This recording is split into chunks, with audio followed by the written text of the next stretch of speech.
Hi, எல்லாருக்கும் வணக்கம். நாங்கள் இன்றைக்கி எல்லோரும் கோயிலுக்கு வந்திருக்கோம். பெரியபாளையத்தம்மன் கோயில். எல்லோரும் சேர்ந்து என்னை கோத்து விட்டாங்க, பிரியாணி செஞ்சே ஆகணுன்ட்டு. சரி, ஓகே பண்ணிவிடுவோம் அப்படின்ட்டு களத்தில் இறங்கிட்டேன். ஏன் சொல்கிறேன்னா, என் பிரியாணிக்கு எங்கள் ஃபேமிலி எல்லாருமே அடிமை. சரி, என்ன கோத்து விட்டீங்களே, உங்களை சும்மா விடுவேனா, ஒரு 3 பேரை கட்டிங்களே இறக்கிட்டேன் ஹெல்ப்பராக.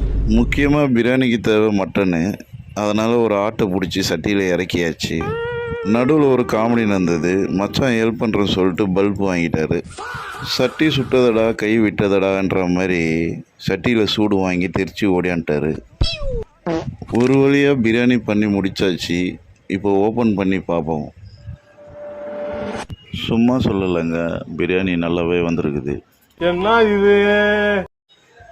அப்புறம் எல்லாம் சாப்பிட ஆரம்பிக்கலான்னு மச்சானுங்க சொன்னோன்னே கட்டிங்கை போட்டு களத்தில் இறங்கி காலை கடிக்க ஆரம்பிச்சிட்டோம். உங்களுக்கும் இந்த வீடியோ பிடிச்சிருந்ததுன்னா ஃபாலோ பண்ணுங்கள், கமெண்ட் பண்ணுங்கள், லைக் பண்ணுங்கள், சப்ஸ்கிரைப் பண்ணுங்கள்.